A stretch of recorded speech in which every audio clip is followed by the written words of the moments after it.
Էլի բարեկամներ ողջունում ենք ձեզ մեր Տեր Հիսուս Փրկիչ Քրիստոսի անունով եւ Փարտիրոջ այսօրվա համար, այս երկուշաբթի օրվա համար, շաբաթվա առաջին օրն է եւ այսօր ես որոշեցի, որ միայնակ վարեմ եթերը։ Մի շատ գեղեցիկ հրաշալի թեմայի շուրջ ենք այսօր խորհելու։ Ես ուզում եմ ավելի այսօր մեր թեման լինի խոհական, այսպես ասած, խորհենք այս կարևոր թեմայի մասին, մի կարևոր թեմա, որի վերնագիրը ուզում եմ ես բերանացի ասեմ, այսօր պանդխտություն կամ պանդխտության կյանք, այսպես է կոչվում թեման եւ շատ բազմաթիվ տեղեր կա թե հին ուխտի մեջ եւ թե նոր ուխտի մեջ պանդխտության մասին եւ մենք նկատում ենք, որ հոգեվոր կյանքը այն մարդու համար, որ մտել է այս հոգևոր կյանքի մեջ, հոգևոր ընթացքի մեջ վերստին ծնունդի արդյունքում Աստծո խոսքը կոչում է այդ տեսակին, այդ տեսակ կյանքին պանդխտություն։ Հետաքրքիր մի կարևոր հանգամանք յուրաքանչյուր քրիստոնյայի համար, փաստ, փորձառություն, որ պետք է ունենանք։ Մի փոքր կուզեմ այսօր խորենք եւ շոշափենք այս կարևոր թեման միասին սելի քուրեր եղբայրներ եւ որքան կարևոր է սա, ինչ գիտակցություն է սա, ինչ փորձառություն է սա, արդյոք դա պետք է լինի թե ոչ, ինչ հոգեբանական, այսպես ասած, կենցաղավարություն ունի այս տեսակ կյանքը իր մեջ, մանավանդ որ մենք հայ լինելով հեռու չենք այս գաղափարից, այս փորձառությունից ֆիզիկական առումով, որ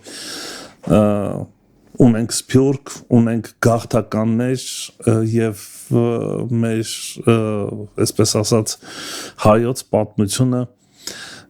կարելի ասել հարուստ այդ երևույթով որպես ուրեմն պանդուխտ Ինչ է այդ տեսակը, ինչ է նշանակում պանդխտություն, պետքա փորձենք այսօր մի փոքր շոշափենք, հասկանանք ըստ ավետարանի ինչի մասին է խոսքը, ինչ է դա հոգևոր, ինչ իմաստ ունի իր մեջ, ինչ տեսակ կենցաղավարություն ունի պանդխտությունը իր մեջ,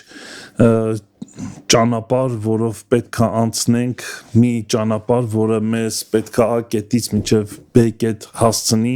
եւ այդ միջանկյալ ճանապարհի ուրեմն ժամանակահատվածը ինչպես պետքա ապրենք, մեզ ավետարանը խոսում է դրա մասին եւ ես ընտրել եմ մի համար, որ մեկնարկային համարն է այսօր առաջի Պետրոս երկրորդ գլխի 11-ից ուրեմն 11-ից 11 եւ 12 խոսքերն են եւ այդ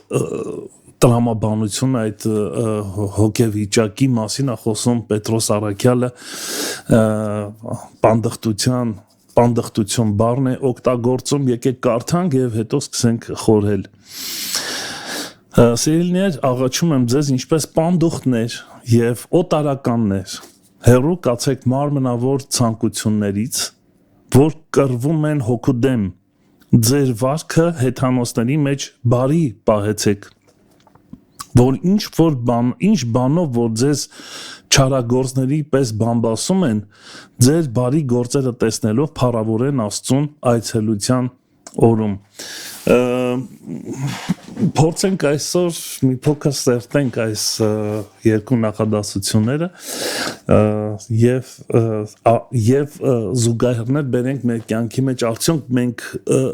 հասկանում ենք ինչի մասին է խոսքը արդյոք ծանոթ է մեզ այս տեսակ երևույթը թե ոչ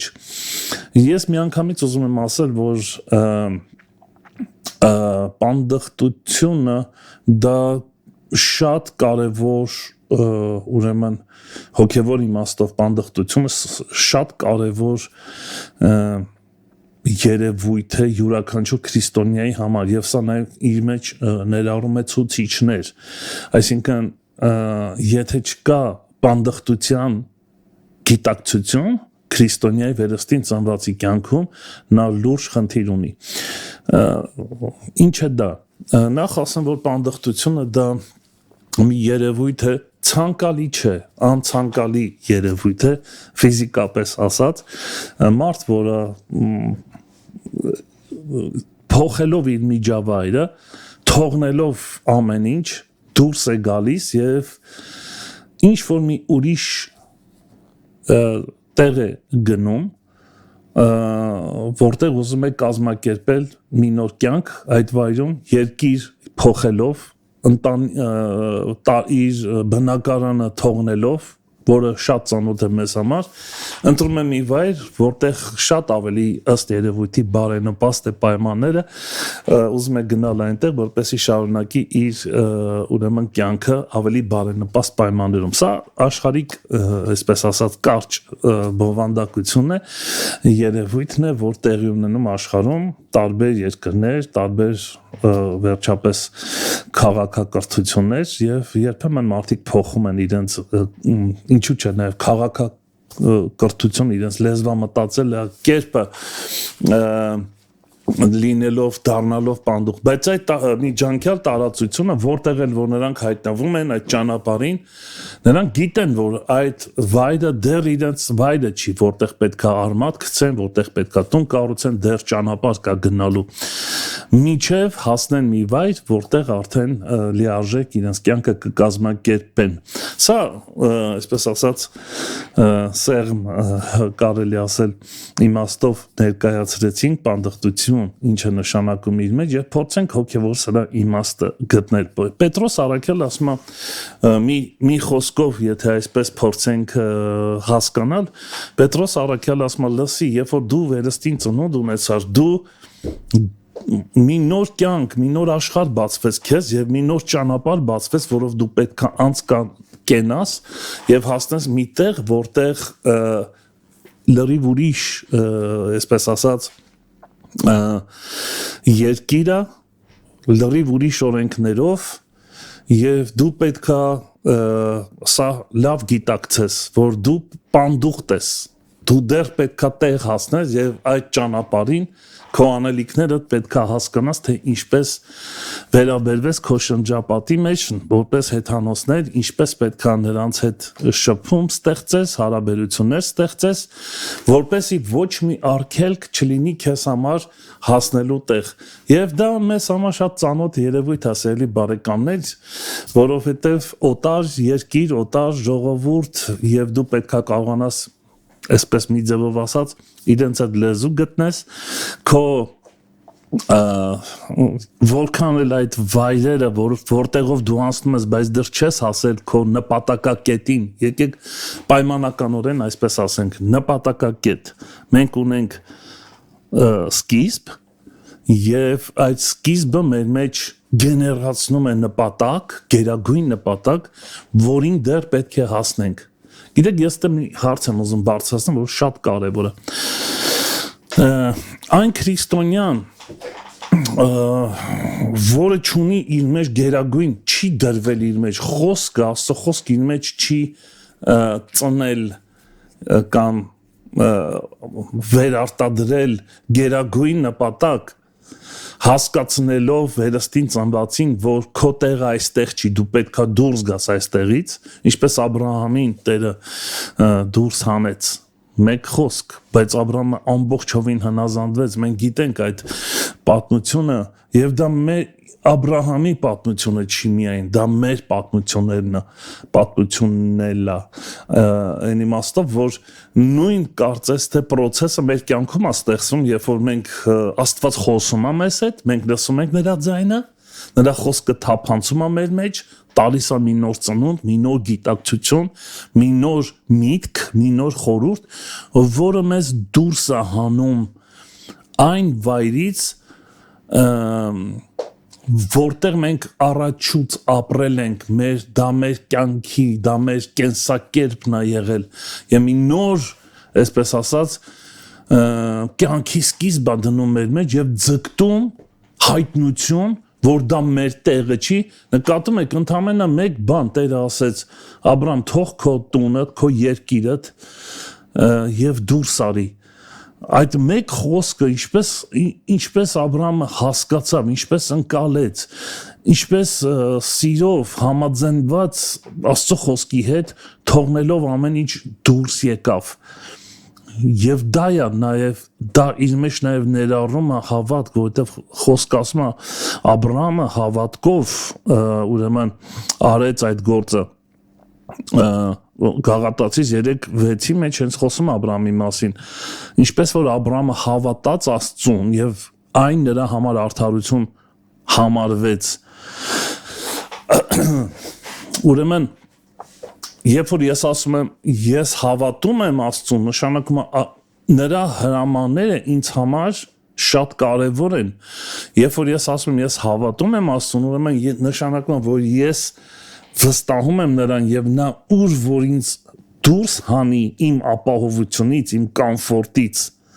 միևնույն է ես նրան վստահում եմ, ես պատրաստ եմ դա անելու։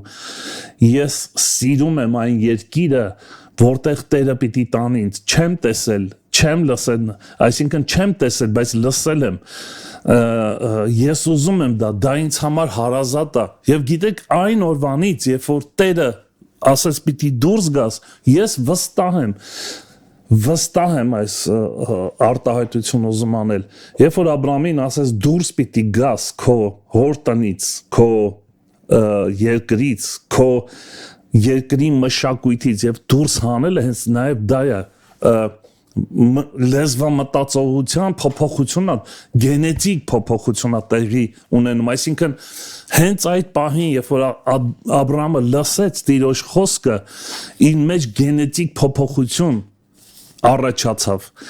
Եվ այդ վայրը իր համար դարձավ, որը շատ հարազատ էր, որը շատ ապահով էր, կարելի ասել։ Այնտեղ ինքը արմատ էր գցել, այնտեղ ինքը գուցե ըստ պատմությունների բիզնես ուներ կամ գործ ուներ, աշխատանք ուներ, ամեն ինչ ապահով էր, ընտանիքը, ինքը իր հայրական տունը, այսպես ասած, հարազատ էր այդ միջավայրը իր համար, հանկարծ մեկ վայրկյանի մեջ փոփոխություն տեղի ունեցավ Աբրահամի կյանքում եւ այդ վայրը դարձավ իր համար օտար։ Միանգամից ինչ որ բաժանում տեղ ունեցավ, ինչ որ սահման գծվեց եւ հենց դա էր, որ Աբրահամին դուրս հանեց իր երկրից եւ այն երկիրը, որ Աստված խոստացել էր Աբրահամին եւ խոստմունքներ ուներ Աբրահամը, այդ երկիրը դարձավ իր համար հարազատ։ Ինչ եմ ես ուզում կապեմ բանդախտության հետ։ Բանդախտությունը հենց դրանով է պայմանավորված։ Երբ որ այն վայրը, որտեղ քեզ համար կոմֆորտ է, այսպես ասած աշխարհիկ միջավայրը, աշխարհիկ բարքերը, աշխարհիկ լեզվամտածողությունը, աշխարհիկ խորհուրդները, ինչ որ մեզ համար կոմֆորտ էր, մենք այդ դրա մեջ ենք ծնվել ֆիզիկապես, դրա մեջ ենք մենք մեծացել, դա ենք մենք սովորել, դրանով ենք սնվել, աշխարհիկ ուրեմն լեզվամտածողություն, սիստեմ, գործելակերպ, դրա մասին չեմ ուզում շատ խոսամ, վստահ եմ հասկանում եք ինչի մասին է խոսքը, հանկարծ մի օր, երբ որ Աստծո խոսքը թափանցեց մեր մեջ եւ մի նոր ծնունդ տվեց, այ վերստին ծնունդը քուրեր եղբայրներ, այս սրանով է պայմանավորված, երբ որ քո մեջ վերստին ծնունդի հետ մեկտեղ քո մեջ գեներացվում է այս գիտակցությունը, որ այս միջավայրը, որտեղ դու ծնվել ու մեծացել ես, այլևս քոնը չի, այլևս օտար է քեզ համար, դուրդ չի գալի, մի տեսակ օտար է դարձել, ինչ որ ուրիշ ձգտումներ են քո մեջ առաջացել, այդ խոստումները Տիրոջ քո մեջ հավատք է ձևավորել այդ խոսքը եւ ձգտումներդ, սլաքդ ուրիշ տեղ է ուղված եւ դու չես կարող այնտեղ մնալ, դուրս պետք է գաս, այսա ուրեմն պանդխտության մի նոր, այսպես ասած, կենցաղավարությունը առաջացնում մեր մեջ, դուրս եմ գալիս եւ դու չես կարող դուրս չգալ, այդ միջանկյալ տարածությունը արդեն որը տանում է քեզ, որը ուղղորդում է քեզ։ Մենք շատ ենք լսել այս խոսքերը։ Սուրբ Հոգին ինձ առաջնորդեց, Սուրբ Հոգին ինձ սովորեցրեց։ Կարողանում ենք խրատները Տիրոջ ընկալել, որոնք ցուցիչներ են, նշաններ են մեզ, որով մենք ուղղորդվում ենք, որը ճանապարհային քարտեզ է գծվում մեր մեջ դեպի հավիտենական, դեպի երկնային։ Գիտեք, Հիսուսը շատ հետաքրքիր բան ասում, այս դրա մեջ ես տեսնում եմ այս պանդխտության էլեմենտները։ Հիսուս ասում է, առաջինը խնդրեք երկնքի արքայությունը, կամ մի ուրիշ թարգմանության մեջ ասում է, սկզբից փնտրեք երկնքի արքայությունը, այսինքն այն մնացած բաները ձեզ կտրվի։ Այսինքն դուք որպես պանդուխներ ձեր սլաքը կամ այսպես ասած ձգտումները չի դադարելու մինչև այն ժամանակ, երբ որ դուք ոտք դնեք Աստծո խոստացված տիրույթը։ Թույլտվեք այսպես ներկայացնենք։ Այսինքն հանգիստ չես լինելու, դժվարություններով ես անցնելու, պայքարներ կլինեն քո կյանքիդ մեջ, երբեմն գայթակղություններ կունենաս, որ հոգնել ես, էլ չես կարող շարունակել, ինչ որտեղ հոգևոր կյանքի մեջ հասել ես եւ այնտեղ ուզում ես խարիսք գցել, բայց հիշի, որ պանդուխտը խարիսք չի երբեք խարիսք չի գծում, նա միշտ վրանների մեջ է բնակվում, վրաներ, որոնք քեզ միշտ հիշեցնում են, որ սա քո տեղը չի, այստեղ պետք չի դու հիմքեր փորես, այստեղ պետք չի դու մնաս, այստեղ պետք չի դու քո մնացած կյանքը ապրես, դու դեռ ճանապարհ ես գնալու։ Գիտակցում եք ինչի մասին է խոսքը, շատ կարևոր է սա չի քո բաժինը։ Գիտեք, շատ կարևոր է այս բառը, որ ես հնչեցնում եմ, որովհետև մի քանի տեղեր կան, որ կուզեմ դրա մասին կարդալ։ Քո բաժինը սա չի, քո բաժինը նա է, որը երկնքի արքայությունից նա։ Քուրեր եղբայրներ, մենք ոչ թե պիտի յոլա գնանք, որ հետո Տերը գա մեզ տանի դրախտ։ Շատեր այդպիսի կարծիք ունեն, բայց այսօրվա խոսքը դրա մասին չի, այսօրվա խոսքը ավելի խորն է տանում մեզ, որ մեզ փորձում է սովորացնել եւ հասկացնել, որ ուր էլ որ դու հայտնվել ես քո կյանքիդ մեջ, որքան էլ առաջ ես գնացել, եթե կիսատ թողնես, եթե բաց թողնես այն շանսը հասնելու այն կարևոր տիրույթը, որը երկնքի արքայությունն է, որը քո մեջ ձևավորվելու է, որը քեզ տանելու է երկինք, դա հոգևոր արժե համակարգ է, որ քո մեջ պետք է ձևավորվի Սուրբ Հոգու միջոցով, եւ դու դրան հասնելու ճանապարհին ես, կիսատ պետք է չմնա այդ ճանապարհը։ Դրա համար Պողոս առաքյալ ասում է,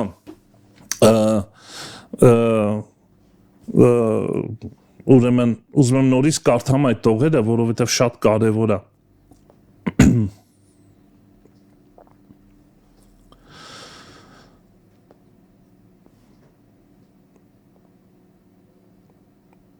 Ուրեմն ես ընտրել էի առաջի Պետրոս 2-րդ գլխի 11-րդ խոսքից, սիրելիներ, աղաչում եմ ձեզ ինչպես պանդուխտներ եւ օտարականներ, հեռու կացեք մարմնավոր ցանկություններից, որ կռվում են հոգու դեմ։ Այս նախադասությունը, երբ որ գրվել է, երբ որ մենք կարդում ենք, մենք շատ ուրիշ ձև ենք փորձում ըմբռնել կամ ընկալել այս նախադասությունը, այսինքն մեզ հեռու մնալ է պետք, թույլ տվեք մի քիչ այսպես խորհեմ ձեր հետ միասին, ուրեմն մեզ հեռու մնալ է պետք մարմնավոր ցանկություններից, որ կռվում են հոգու դեմ, որպեսզի մենք լինենք պանդուխտներ։ Թվում է թե առաջին հայացքից այս միտք ունի իր մեջ, բայց ոչ, դրա մասին չի խոսքը։ Նայեք, ինչն է մեզ հեռու պահում, ուրեմն մարմնավոր ցանկությունից, որոնք կռվում են հոգու դեմ, ինչն է մեզ հեռու պահում։ Այս հերթականությունը նախադասության մեջ, մտքի հերթականությունը շատ կարևոր է, որ ճիշտ կարողանանք ըմբռնել։ Այստեղ Պետրոսի շեշտը մեղքի վրա չի դրած, մարմնավոր ցանկության վրա չի դրած։ Եթե ուշադիր կարդանք, այստեղ շեշտը դրած է ուրեմն պանդխտության, գիտակցության վրա։ Այսինքն, ինչն է, որ մեզ հեռու է պահում մեղքից։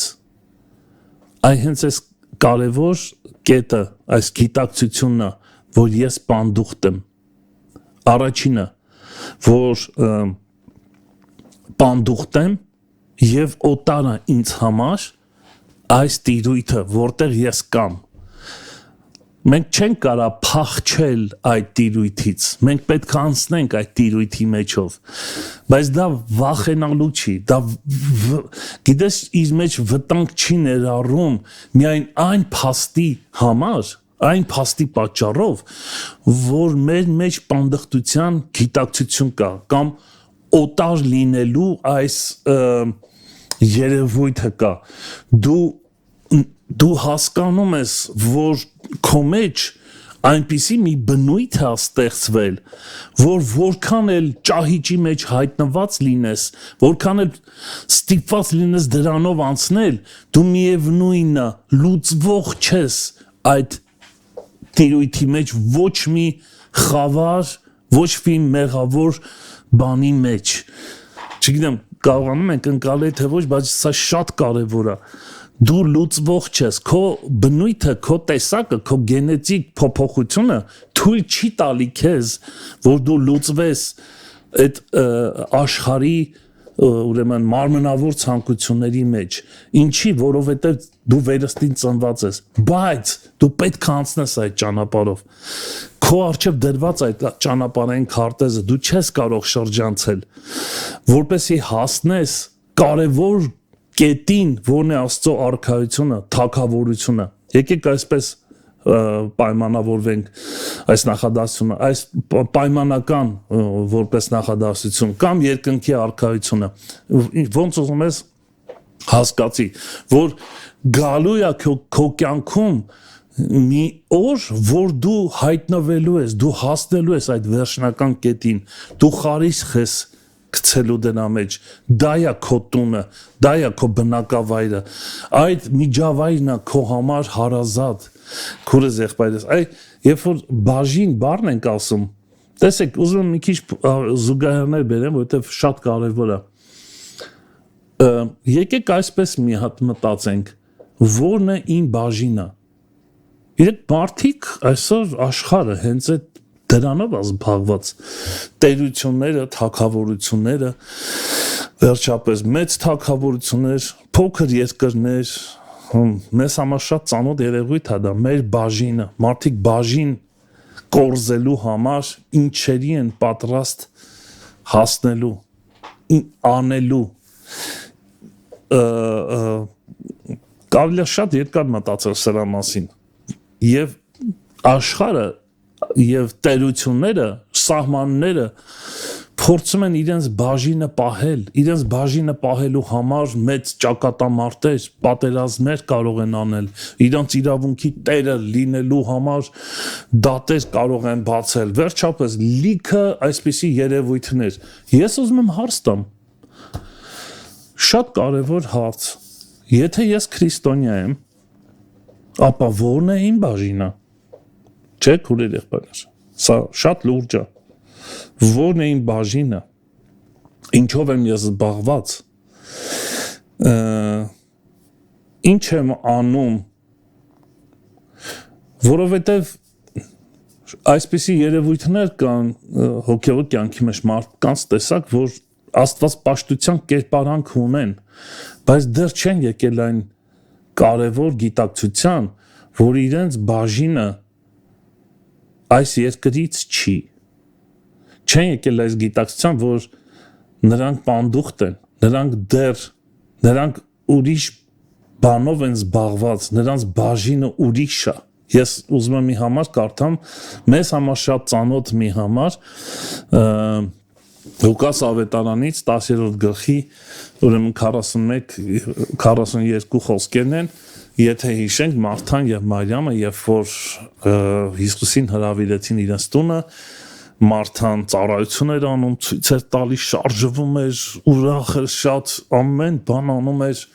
որ գողացնի Հիսուսին, գուցե ամենալավ կերակուրն էր փորձում պատրաստել, հյուրասիրել նրան, ցույց տալ թե ինչ շնորհք ունի, սրանք սա լուրջ պատգամներ են, մարթայական, այսպես ասած, կերպար։ Ես մի ձևով եթե թույլ տաք ասեմ, որ քրիստոնեական կյանքը երկու կատեգորիայի եմ նկատում եմ, որ երկու կատեգորիաներ ունեն։ Առաջինը մարթայական կատեգորիան, որ մի բան անենք, Տիրոջ համար ցույց տանք, վերջը գնանք, վերջը թող տեսնեն մարդիկ, որ մենք շարժվում ենք, նստած չենք պարապ, ինչ որ բան ենք անում մեր Տիրոջ համար, շատ լավ է, բայց երկրորդ կատեգորիան ոչինչ չի անում, մարիամական տեսակը, ոչինչ, առաջին հայացքից երևույթը ցույց է տալիս, որ Մարիամը ուրեմն ոչ մի բան անող չի Տիրոջ համար, հա, այդպես կթվա, իսկ Մարթան ծառայողը շատ մանավանդ այս խոսքը, որ մենք օգտագործում ենք ծառայություն եմ անում, տեսեք, ես ինչեր եմ անելու, մի փոքրիկ բանը կարող ենք մեծացնել, ես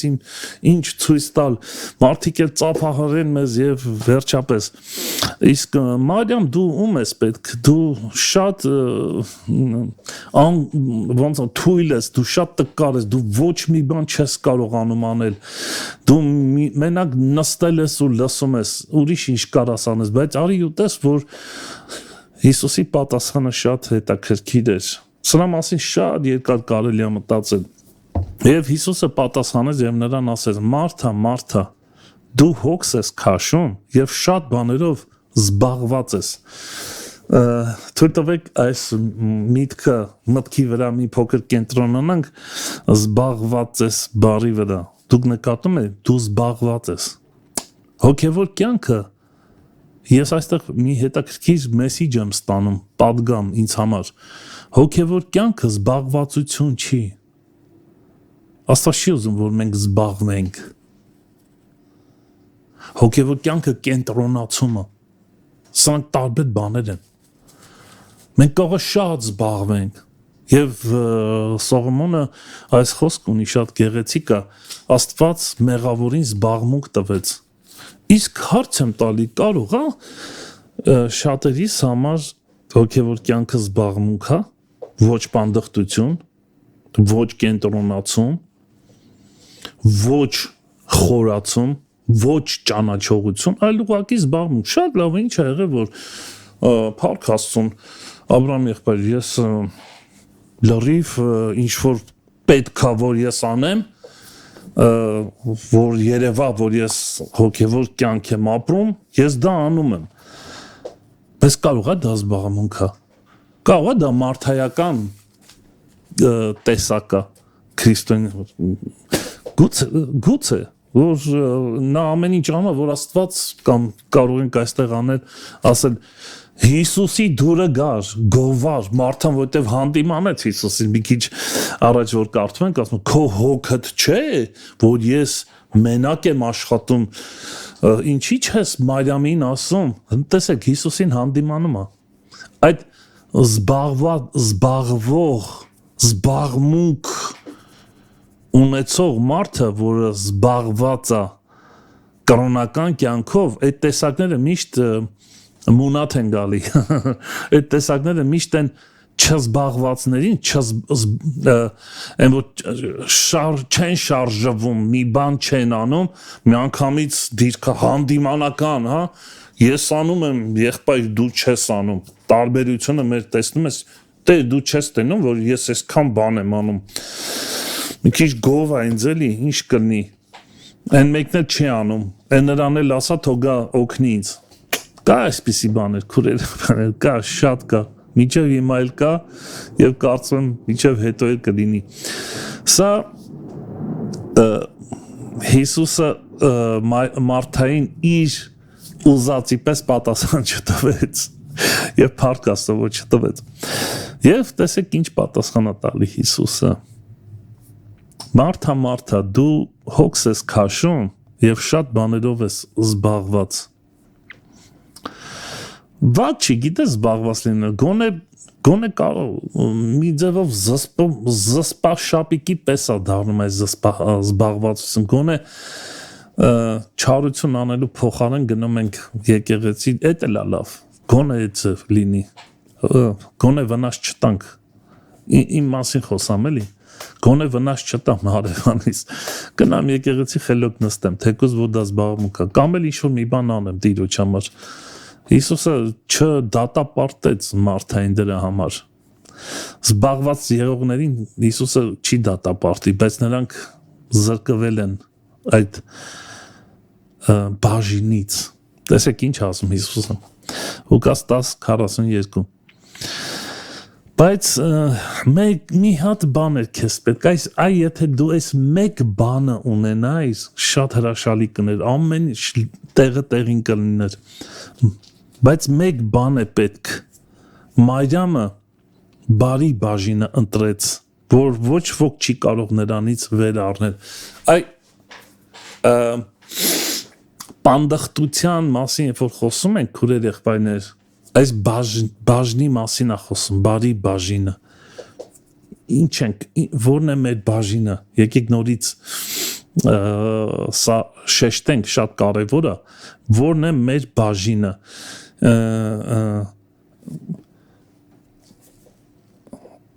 Երբ որ ես ասում եմ ես պանդուխտ եմ, դա նշանակում է, որ Աստված իմ մեջ խոսք կա դրել եւ ցույց հատվել հայտնել է ինձ այն բաժինը, որը տարբեր է այս աշխարհի բաժիններից։ Ինչ ուզում ես ունեցի, դա կարևոր չի, բայց եթե այս բաժինը չունենաս, դու կորցնում ես ամեն ինչ։ Եվ սրա մասին է Մարիամը բարի բաժին ընտրեց, որ ոչ ոք չի կարող նրանից վեր առնել։ Որն է այդ բաժինը։ Ես մի փոքր ավելի եմ ուզում խորանամ, մի բազմաթիվ տեղեր կա բաժնի մասին, Դավիթն էլ իր սաղմոսների մեջ մի քանի անգամ գոնե շեշտում է այս խոսքը։ Ուրեմն տես ինչ ասում։ Քո հրամաները ինձ համար երգ են իմ պանդխտության տան մեջ։ Շատ հետաքրքիր է։ Այստեղ մենք երկու իմաստով կարող ենք հասկանալ պանդխտության տունը որն է։ Երկու իմաստով, ես հիմա խոսամ դրա մասին, կխորհենք միասին։ Սաղմոս 119, ուրեմն 54 խոսքն է սա։ Քո հրամանները ինձ համար երգ են դառնում։ Գիտես, մարդիկ, երբ որ երգ են գրում, անպայման իրենց բաժնի մասին գրում են այդ երգի մեջ։ Եթե ուշադրություն, օրինակ, սիրահարված տղան երգ է գրում, իր բաժինը ընկերուհու մասին է գրում, կամ սիրահարված աղջիկը երկիրը սիրող, որ այդ երկիրը իր բաժինը, այդ երկրի մասին է երգ գրվում։ Երգերը ընդհանրապես խոսում են բաժնի մասին։ Սա շատ կարևոր է։ Եվ հենց այս երգն է, որը ծնվում է այն պանդխտության մեջ գտնվող մարդու մեջ, որը հասկանում է, թե իր բաժինը որն է։ Նկատում եք, պանդխտության մեջ է, որ ծնվում են այս երգերը, մենք քեզ հիշում ենք, չէ, օրինակ այսպիսի արտահայտություն կա, մենք քեզ հիշում ենք Երուսաղեմ, երբ որ պանդխտության մեջ էր Իսրայելը, մենք քեզ հիշում ենք, մեր սիրտը քո հետ է,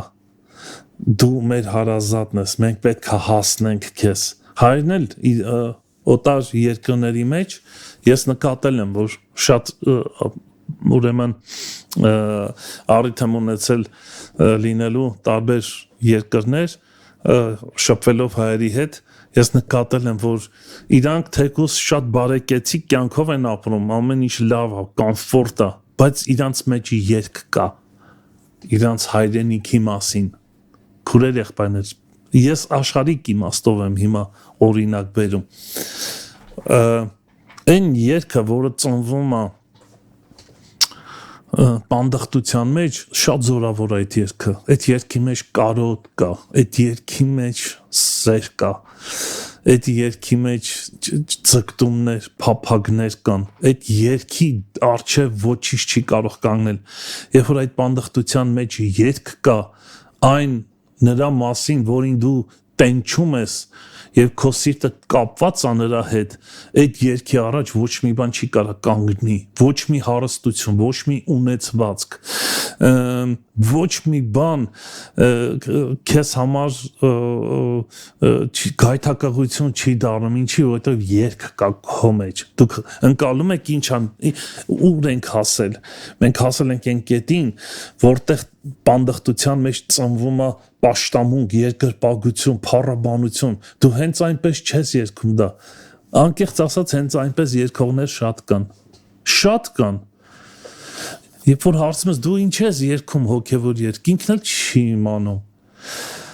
բայց իմացողը գիտի ինչու է երգում, իմացողի երգածը ավելի զորավոր է եւ ճեղքող է, քան չիմացողի երգածը, նույն երգը կարող են երկուսն էլ երգել, մեկը գիտի ինչի համար է երգում, իսկ մեկը չգիտի, շատ լավ է, ուրախ են բոլորը, բարձրացնում են ձեռքերը, ես էլ երգում եմ, փառքեստեր եմ ասում, ես տարբերության մասին եմ խոսում, քուրեր եղբայրներ, պանդխտության, պանդուխտ կյանքի, պանդուխտ մարդու կյանքի եւ չպանդուխտ մարդու կյանքի մասին եմ խոսում։ Դու էլի կարող ես գոհանալ, որ Տերը քեզ լավ, կոմֆորտ, ամեն ինչ նյութական առումով բավարարվել է, էլի կարող ես ասել փառքեստեր, բայց սիրտդ այնտեղ չի, սիրտն է, տեսեք Հիսուսը ինչ ասում, մի հետաքրքիր տեղ եմ ուզում կարդամ, շատ կարևոր է, պանդուխտ մարդու կերպարի մասին է այստեղը, եւ սա Հիսուսն է ասել, եւ սա շատ կարևոր է, որ Հիսուսի խոսքը 100-ից 100 է, ես ոչ մի տարբերություն չեմ դնում, Պողոս, Պետրոս կամ, բայց սա Հիսուսն է, մեր սիրելին ասել, տեսեք ինչ ասում Հիսուսը, Մատթեոս 6:20, բայց ձեր համար գանձեր դիզեք երկնքում,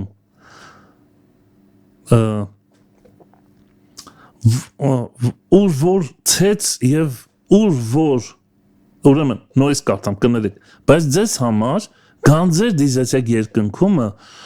ուր ոչ ցեց եւ ոչ ժանք չեն ապականում եւ գողերը պատ չեն ծակում եւ չեն գողանում այսինքն շատ ապահով է եւ նա չի հնանում ձեր գանձերը դիզեք երկնքում որովհետև որտեղ որ ձեր գանձն է այնտեղ էլ ձեր սիրտը կլինի տեսակ Դավիթ ինչ էր երգում տեսակ Դավիթը ինչի էր երգում ասում է քո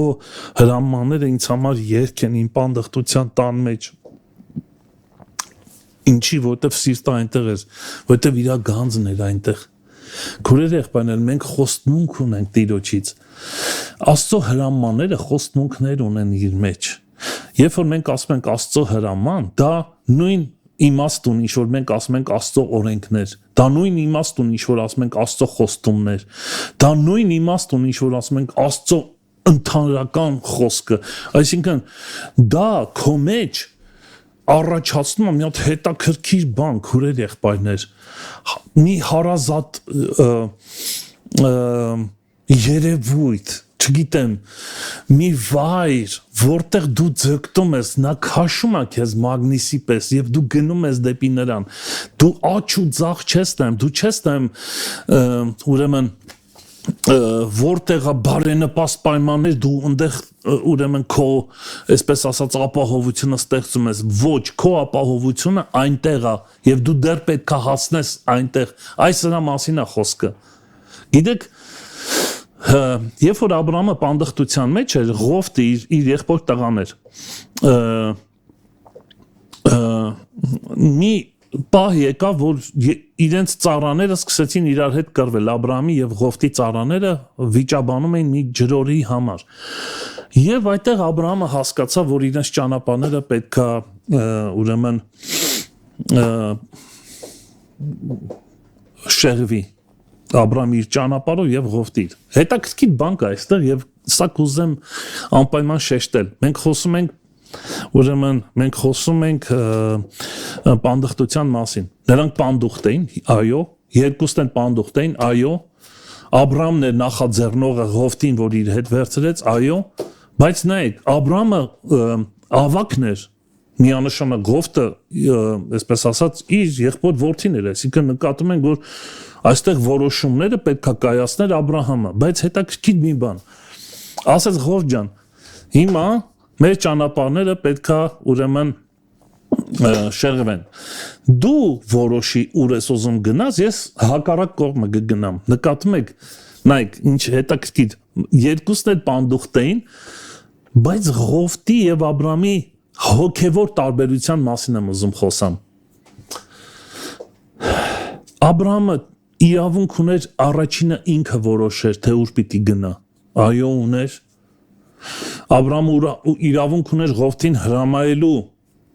այսինքն իր որոշումը առաջ ինքը կայացներ Աբրահամը, բայց նայեք ինչ արեց Աբրահամը, թույլ տվեց, որ առաջին որոշումը Ղովտը անի։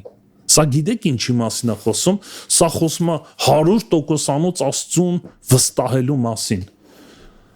Աբրահամին կարևոր չէր, որքան գեղեցիկ է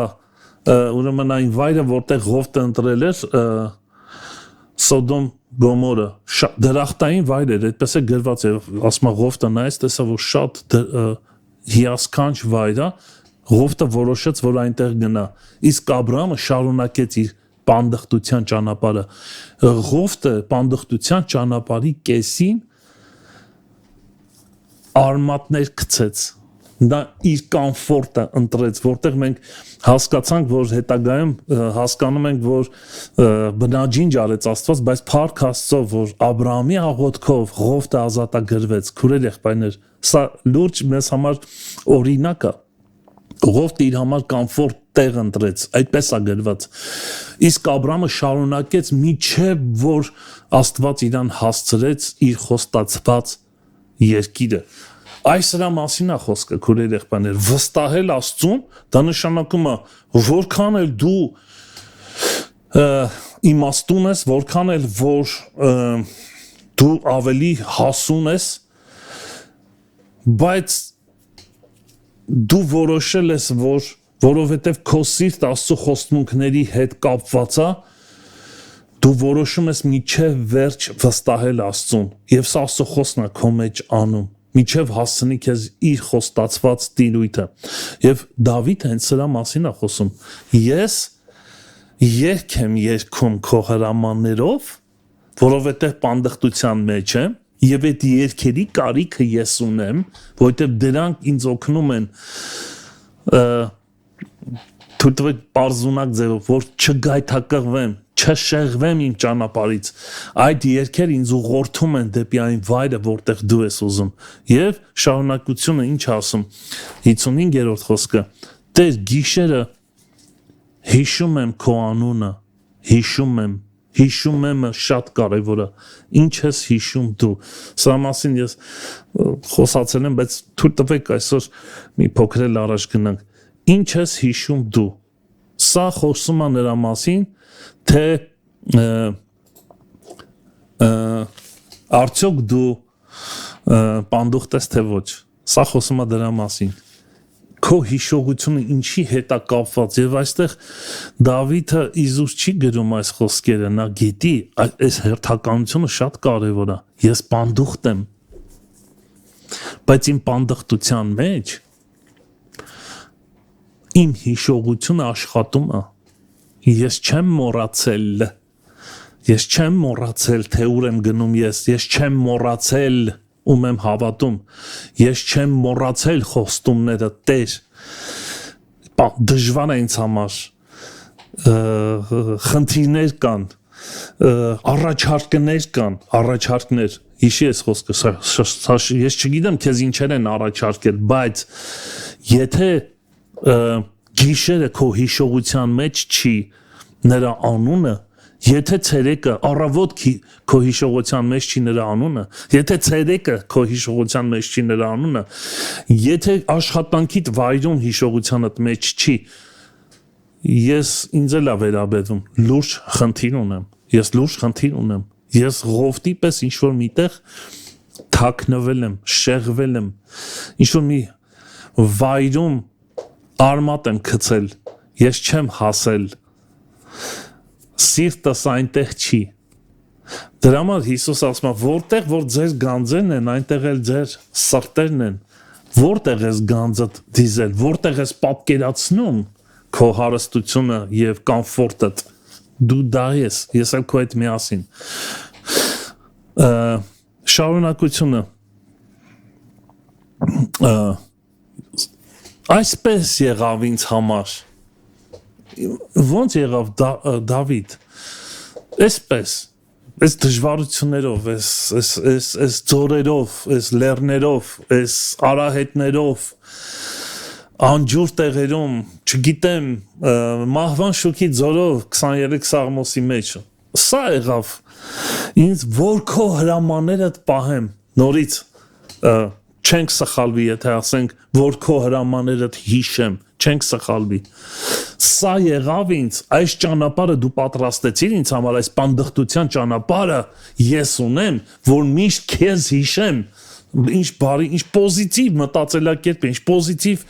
խորհուրդ է,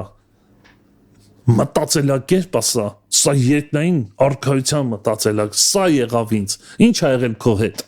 դու կարող ես պատմես, այն որ ասում եմ, որ պատմեմ քարերը կճաքեն, հա, բայց եթե դու պանդխտության կյանքի մեջ ես եւ քո սիրտդ այնտեղ է, քեզ համար դա դառնում է օգուտ։ Դրա համար է Պողոս Առաքյալը Հռոմեացիս 5-րդ գլխի մեջ, եթե չեմ սխալվում, ամեն բան մեզ համար բարի ամեն բան բարի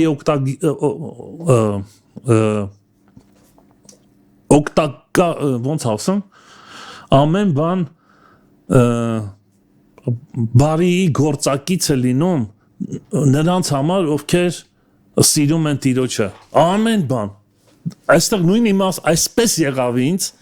որ քո հրամանները պահեմ, եւ 57 խոսքը, գիտես ինչի համար, իմ բաժինը դու ես Տեր, ես ասեցի, թե քո խոսքերը պահեմ,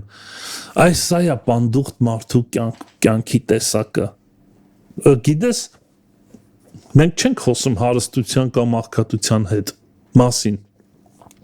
դու կարող ես շատ հաջողված ես քո բիզնեսների մեջ, շատ լավ է, հիանալի, դու շատ գրագետ ես, շատ այսպես ասած հաջողություններ ես գնացել կյանքիդ մեջ, շատ ինտելեկտուալ ես, կարողություններ ունես, հնարավոր է, բայց միևնույն է, այս գիտակցությունը քո մեջ կա, պետք է լինի, որ դա չի քո բաժինը, որ դա քեզ համար օտար է, դու դեռ տեղ ունես գնալու, դու դեռ տեղ պետք է հասնես, որտեղ հանգիստը պետք է գտնես, գիտես, 91 Սաղմոսը հիշեցի այս պահին, բարձրալի ծածկոցի տակ բնակվող, այս հարազատ տան մասին է խոսում, բնակվելու, հյուրի մասին չի խոսում, այստեղ խոսում է բնակվելու մասին, բնակարանդ, քո տունդ, քո հարստությունդ, հա, որտեղ է քո գանձերը, սա ցուցիչ է նաև, սա ցուցիչ է քուրեր եղբայրներ, ոչ ոք ձեզ չի կարող խաբել, չի կարող, եթե դու առաջնորդվում ես այս ցուցիչներով եւ ուզում ես հասկանալ դու պանդուխտ ես թե չէ, այս ցուցիչները խոսում են դրա մասին, որտեղ է քո սիրտը, ինչով է տարված քո սիրտը, աշկիդ ինչ է կպնում, ինչ պայքարներ ունես, ինչն է քեզ հաճելի եւ ոչ հաճելի, եթե անգամ սխալ, եթե անգամ մեղքի մեջ, բայց եթե դու պանդուխտ ես, միևնույն է քո մեջ պայքար կա, դա քոնը չի, քուրեր եղբայրներ, դու ունես, եկեք այսպես պայմանականորեն ասենք, դու ձեռք ես բերել այս աշխարհում նյութական ինչ-որ մի բան, բայց դա քոնը չի։ Քոնը չի։ Դա չի քո ուրախության աղբյուրը։ Հասկանում եք ինչ մա։ Հիսուս ասեց՝ մի ուրախացեք նրա համար, որ դևերը ձեզ հնազանդվում են, այլ ուրախացեք, որ ձեր անունները գրված է կյանքի գրքի մեջ։ Այդ դա է քոնը։ Ինչն է քոնը։ Սա որոշում է քո տեսակը։ Դու ուղղակի զբաղված հավատացյալ ես, զբաղմունք ունես, հոբի է քեզ համար քրիստոնեական կյանքը, թե շատ լուրջ ես տրամադրված եւ այն բանը, որ քո մեջ է, գիտես, թույլ տվեք այսպես ասեմ, պանդուխտ մարդու մեջ, եթե փափակ կա հասնելու իր որոշած վայրը, այդ փափակը գիտես ինչի պես է, ինքը քո մեջ թույլ տվեք մի քիչ կոպիտ բառեր ասեմ, բայց ես վստահ եմ, որ դու կհասկանաք ինչի մա նա կարծում է քեզ քո մեջից, նա բզում է քեզ, նա չի թողնում, որ դու հանգիստ նստես,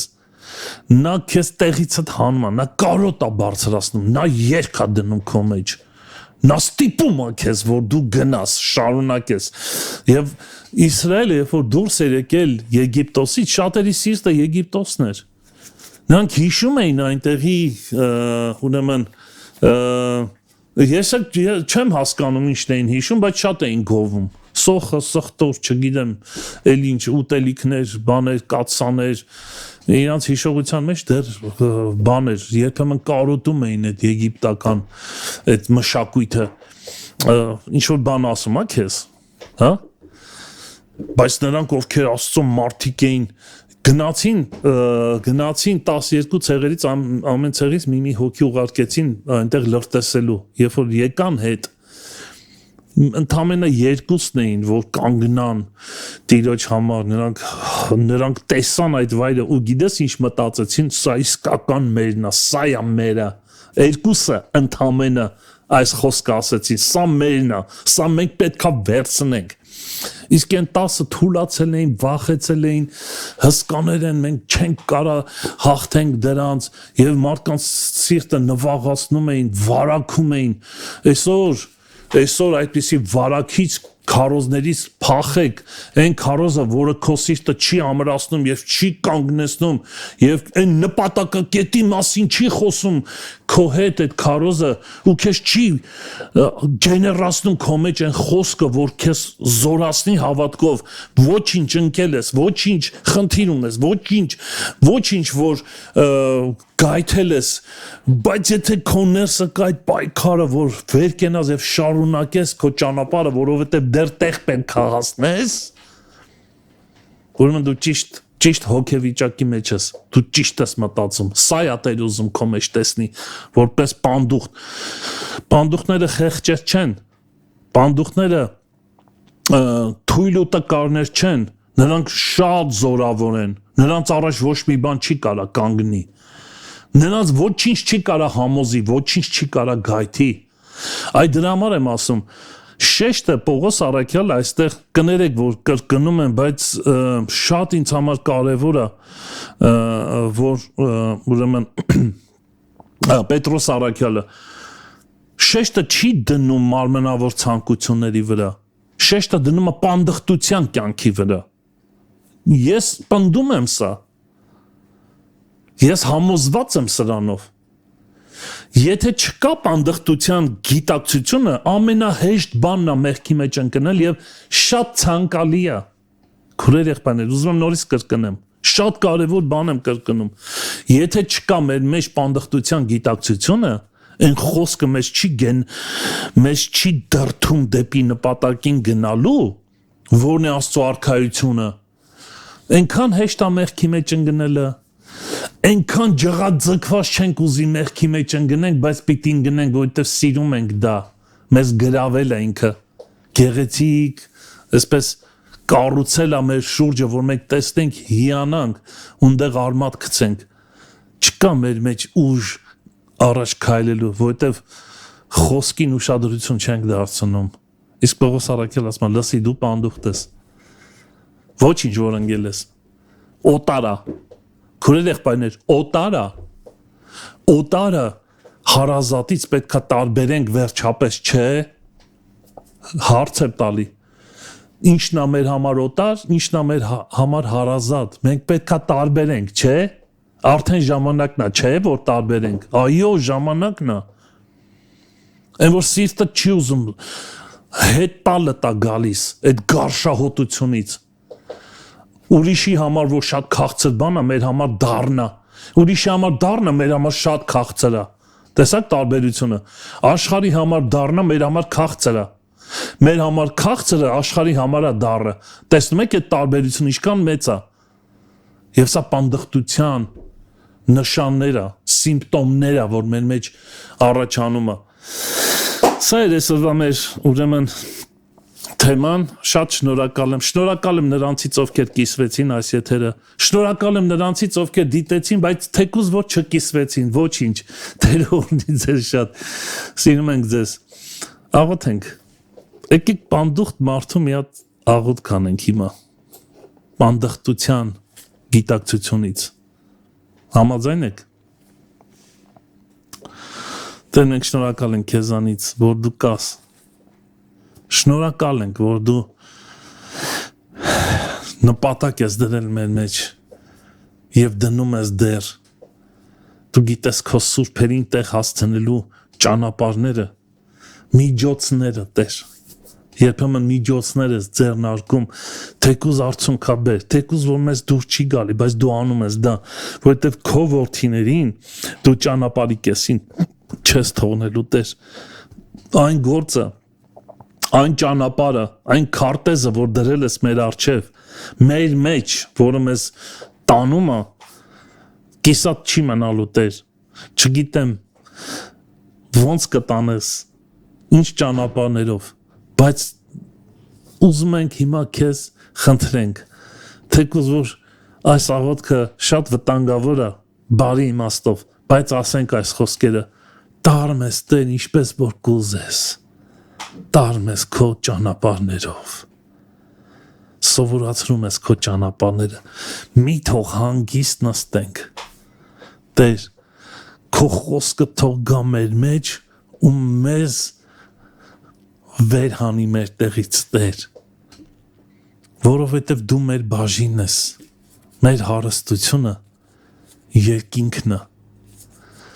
իսկ մեր երկինքը դու ես, ինչպես Դավիթն ասում, ուզում ենք սրտի խորքից այս խոսքը ասենք, բայց գիտակցելով, բայց կարոտով, բայց հեզահոգիորեն, Տեր, դու ես մեր բաժինը, եղիր միշտ, անփոխարինելի մեր բաժինը, Տեր, ոչինչ չկա այս տիեզերքի մեջ, որ մի փոքր անգամ կարողանա փոխարինել քեզ, չկա այդպիսի երևույթ, չկա այդպիսի շինություն, չկա այդպիսի նյութ, չկա այդպիսի մոլորակ, դու միակն ես անկրկնելին, որ հայտնվել ես մեզ, որպես գանձ, որպես հարստություն, ու մեր մտքի ու սրտի մեջ, թող այն մեր գիշերվա երգը լինի, թող այն մեր առավոտվա երգը լինի,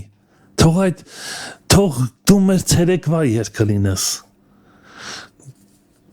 դու մեր աշխատանքի վայրի երգը լինես, դու մեր քայլելու ժամանակ երգը լինես, Տեր,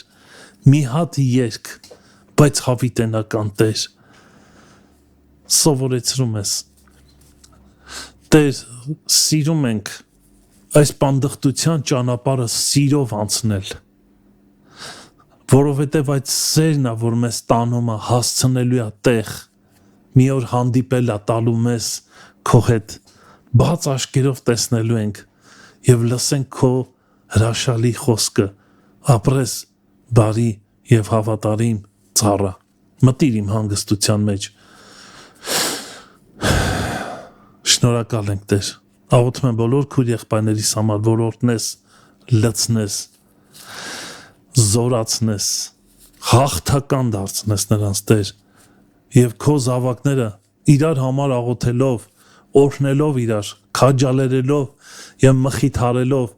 մեկս մյուսին բարձրացնելով, շարժվենք առաջ դեպի կյանքը Հիսուսի անունով, ամեն, ամեն։ Հարթ իրոչը, սելի քուրերի եղբայրներ, այսպիսին էր մեր եթերը, սիրում ենք ձեզ շատ, մնացեք խաղաղությամբ, առաջ Աստված կհանդիպենք վաղ առավոտյան ժամը 9-ին, Մարանաթա, Տերը շուտով գալու է։